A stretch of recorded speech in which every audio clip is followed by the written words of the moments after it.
Inflation is currently one of the biggest challenges facing retirees and people who want to retire soon. The Federal Reserve, what are they doing? They're raising interest rates to try to battle inflation, but it remains to be seen if it will help.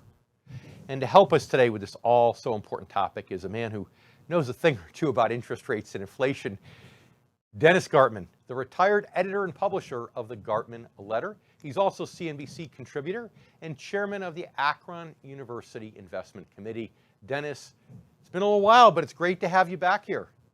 Well, you guys apparently will scrape the bottom of the barrel, and there I was. No, not at all. You were right up there on the top of our list for this topic, that's for sure. So, of course, the Fed is using, the one tool that they have in their tool chest, which is, I call it the chemotherapy to try to fight inflation, right? And that's raising short-term interest rates, manipulating long-term interest rates upward. But is this inflation we're seeing different, and will that tool work? Well, actually, the Fed has two very important tools. One is the ability to raise the overnight Fed funds rate, and the other is the ability to manage its balance sheet, its assets. Right. Yep. And quantitative easing has been something that they have been on the policy of for the past 6, 7, 8, 9, 10 years. Probably overstayed their welcome by advancing their balance sheet from less than $1 trillion to almost $9 trillion in the course of the last 6 years. And they're going to run off that balance sheet. At least that's what they say they're going to do. And I think that that's at least as important, if not more important, than raising the overnight Fed funds rate. They're going to take the overnight Fed funds rate at least to 3, maybe 3.5% before they're done. But they need to get the balance sheet down from $9 trillion back to something closer to $3 or $4 trillion by allowing their balance sheet to, as I say, run off. I hope they don't sell stuff. I hope they're not selling agencies. I hope they're not selling treasuries. I hope they're simply allowing those that are maturing to mature and run off. But that's the other tool that they have. So it's like 2 cases of immunotherapy, rather than 1 case of chemotherapy. Yeah. So if you're thinking that Fed funds rates are going to go over 3, then the yield on the 10-year government bond in the 4s? Probably 4, maybe 4.5%. And the yield curve, I'm sure, will get to an inversion. It won't be the kind of inversions that we saw in the 1970s or the 1980s, but I'm sure that we'll see a reasonable inversion in the curve, with the overnight Fed funds rate getting 100 basis points over the 10-year, with the 5-year getting 50 basis points over the 10-year, and maybe even with the 10-year yield getting above that of the 30-year. I think the yield curve will go inverted across its entire term structure, but it will not be as serious and as obvious as it was in decades past. But can those tools the Fed has really fix inflation? Because today's inflation is heavily supply-based, and it's not just because of supply chain issues and intentionally shutting down the economy for the first time I can ever remember, and you too probably, right? But more than that is that we were working against, in corporate America, a lack of capital expenditures for 6, 7 years, maybe since 2015. And so we were coming up against a supply problem anyway, even if we didn't have the pandemic. The pandemic just exacerbated it. So is being that the Fed's tools are just on the demand side? That's my question. I think there's 2 things here. Obviously, the demand side coming out of the pandemic is one circumstance, no question. That the tightening of the supply chains is a circumstance, no question. But as I've always said, inflation is always and everywhere a monetary phenomenon, and the fact that the Fed had been so expansionary for such a long and protracted period of time, the inflation that we see now is, I think, the result of that expansion that had gone on for the past 6, 7, 8, or 9 years. And it's going to be with us for the next 2 or 3 years. Inflation lags behind the growth in the monetary aggregates by a year or 2 or 3. So we're going to have inflation with us for quite some period of time. The Fed will have to tighten monetary policy, I think, rather consistently and rather aggressively. And it's a dual problem. It's clearly the constriction of supply and the supply of reserves into the system coming together at one time, forming a nuclear bomb of inflation. So we're going to have inflation at 4, 5, 6% for, I think, the next 2 or 3 years at least. So Dennis, do you think, though, the Fed in aggressively raising rates will help contribute to a recession, maybe in 2023 or worst case, the beginning of 2024?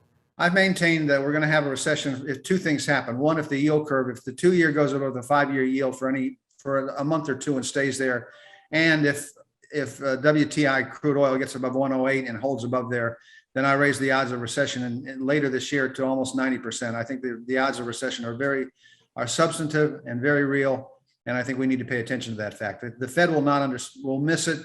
And the NBER, the National Bureau of Economic Research, which is the group responsible for dating when we go into recession and when we come out of recession, will be at least a year late, telling us by the time we're coming out of recession, they'll be telling us that we went in. It's just a historic fact. That's right. Well, and technically, we could be in a recession right now since we had negative GDP in the first quarter, and we're in the second quarter. It sounds like you agree with me that second quarter growth is going to be a positive number, so the textbook won't say we're in recession, but you are concerned about it later this year or next year. I'm very concerned about it later this year. I'm convinced that second quarter GDP will be a slight positive.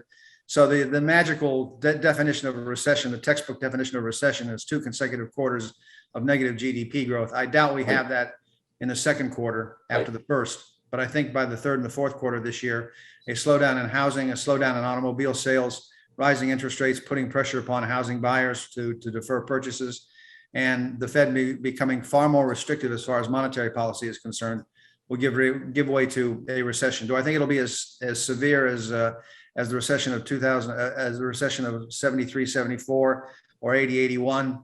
No, I don't think it'll be anywhere near there. I think it'll be modest recessions, but I think we'll see 2 consecutive quarters of GDP growth, negative GDP growth. If not the third and fourth quarter, then the fourth and the first quarter of next year.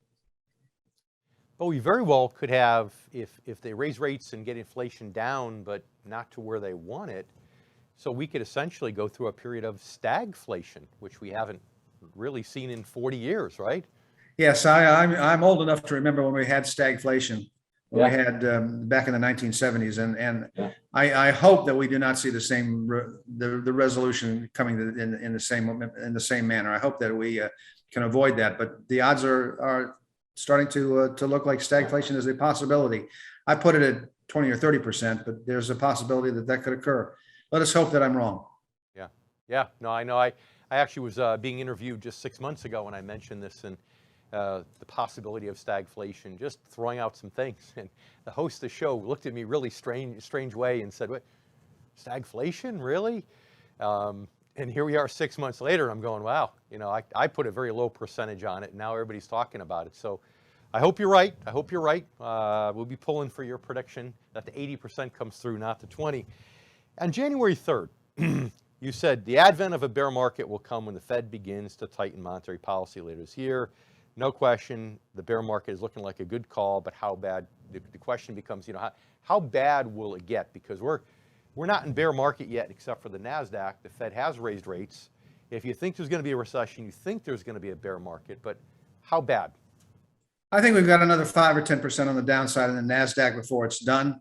As the chairman of the University of Akron's endowment at December 31st, I actually, after a long discussion, and it was difficult to get the other committee members to go along with me, I moved 12 to 15% of our portfolio out of the stock market completely and moved us into 2-year and basically 3-year notes, just to make sure that we have our reserves on hand in case inflation hits, which I thought was coming, and in case a recession comes, which I thought was coming, and in case a bear market begins. I got lucky, and as I said, we sold out on December 31st of last year, and we're still on the sidelines. I've got a committee meeting next week, and I'm going to try to push the other members of the committee to take another 2 or 3% out of the equity exposure that we have, because I do think we have another 10 or 15% on the downside. And what I like to tell people is, let's remember, in a bear market, he or she who loses the least is the winner, and that's the sad reality of the fact. He or she who loses the least is the winner. If I had the sole power of moving equities, I would have moved much more than 10 or 15% out of the market for the university. I would have moved 25 to 30 or 40%. And in my own account, I'm holding about 60 or 70% cash on the sidelines. So I do think that we have downside I think we have a ways to go on the downside. I think this is a bear market. I won't put a price on it. I'll simply say that what I've learned in almost 50 years of being in the markets is if you get the trend right, you've done your job. So the trend is from the upper left to the lower right. Recession, I think, is a possibility. The Fed is tightening. The Fed is becoming less expansionary. And what I find interesting is there's a couple of technical circumstances. One, the use of margin, which has always been a slight leading indicator of the equity market, turned down 3 months ago. which I think is interesting, and margin usage is falling. Plus the fact that we're seeing the market rally on light volume and fall on big volume, which is always the hallmark of a bear market. And the public is aggressively long. The public still owns stocks, and the public has been taught to buy weakness. And I think they have to learn that that's not the proper course of action for the next 6 months or a year. So I think we're in a bear market. I think prices are moving from the upper left to the lower right, and I think they'll continue. You can write this down until they stop. Yeah. Well, you're right. And people, you don't have to sell at the absolute peak. Just like through 2021, people were buying the dips. Well, today it's okay to take some risk off the table, to de-risk, if you will, on the peaks, on the good news. Of course, the last couple of weeks the good news has been few and far between with the market. So Dennis Gartman, always our pleasure. Thanks so much for being with us here on the Income. Thanks for having me on, David. Good to see you again. Good luck and good trading. All right, Dennis, you too, my friend. Thank you. Cheers. Thank you for watching today's video, the 5 keys to a successful small retirement. If you enjoyed it, click the thumbs up button, give us a like, and make sure that you subscribe to our YouTube channel for new content each and every week.